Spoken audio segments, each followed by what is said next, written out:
Bonjour à tous et bienvenue à cette première édition du mois d'août de la revue de la presse camerounaise. L'édition de ce jour s'ouvre avec le bi-hebdomadaire Le Point qui parle de blackout au sujet de la présidentielle de 2025 et de Bello Bouba. D'après le bi-hebdomadaire ce matin, à quelques mois du scrutin de 2025, au sein des partis politiques, la température est déjà montée de plusieurs degrés. Une preuve que cette consultation électorale n'est plus aussi loin, mais bien plus certaine.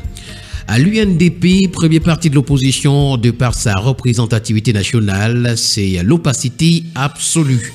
Attend-on une nouvelle plateforme politique où la roubladise continue-t-elle? Voilà donc des interrogations à retrouver ce matin en parcourant le point de ce jeudi en page 7.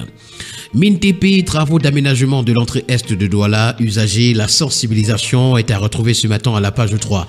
Nous continuons ce matin avec le quotidien bleu d'Aman Mana qui s'intéresse à Célestin Beddigui et nous présente pourquoi il est candidat à la présidentielle de 2025. C'est à retrouver des pages 4 à 5. Tribunal militaire, Junior Gambé libéré sans son téléphone. Culture, Lengwan 2024, vecteur de l'interculturalité.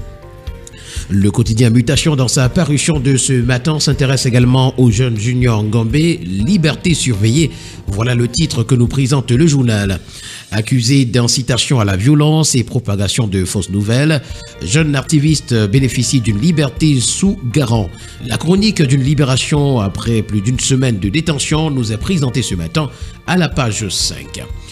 L'école normale supérieure de Bétois, dans cette école-là, la formation inclusive passe à 30 places. Et puis, en prend à l'international, le MINFI obtient 335 milliards de francs CFA. Nous poursuivons cette revue de la presse ce matin avec le quotidien Vert Émergence qui s'intéresse également au Junior Gambé et nous en présente le dénouement. Ce dernier a été libéré, mais ce n'est pas fini, nous renseigne le journal en page 3.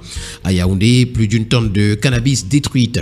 Interconnexion électrique, Cameroun-Tchad, un accord de prêt de plus de 80 milliards signé avec la BID.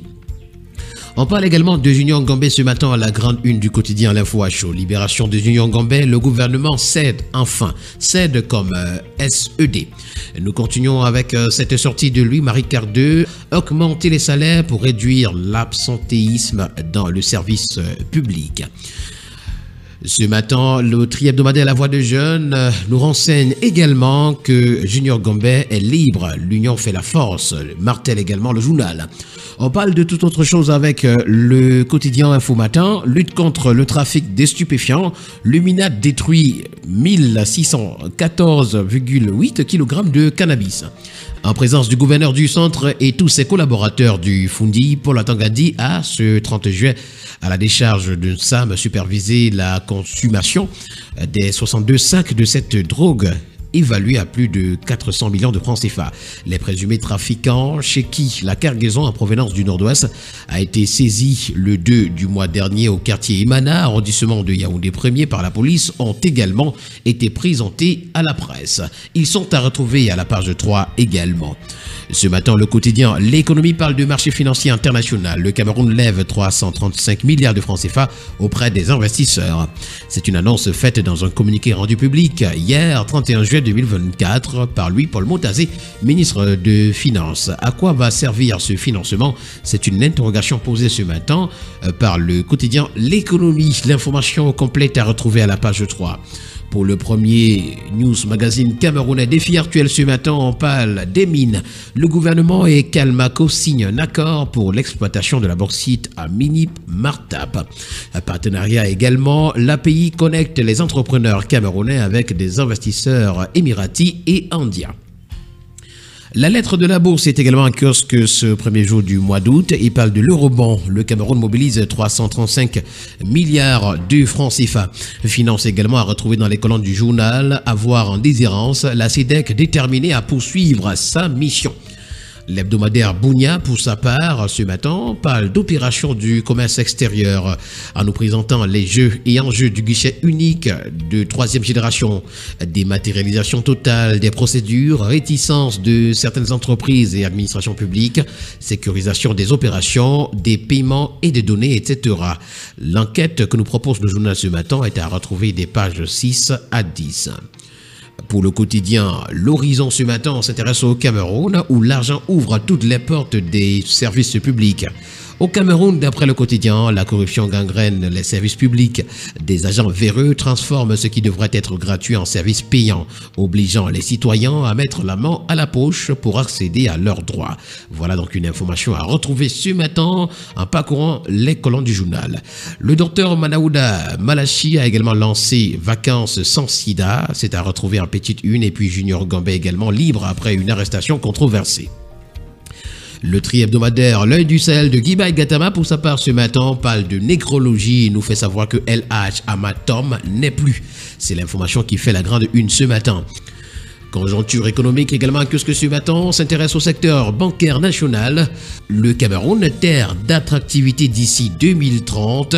Voilà l'information que nous rend le journal. Selon Mo Sylvester Tangongo, directeur général du Trésor, de la coopération financière et monétaire au ministère des Finances, les facteurs politiques, économiques et démographiques du Cameroun créent un cadre propice pour un bon système bancaire du pays.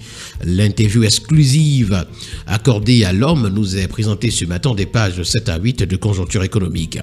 Le quotidien à capitaux publics Cameroun Tribune, pour sa part ce matin, parle du mérite camerounais qui est à l'honneur.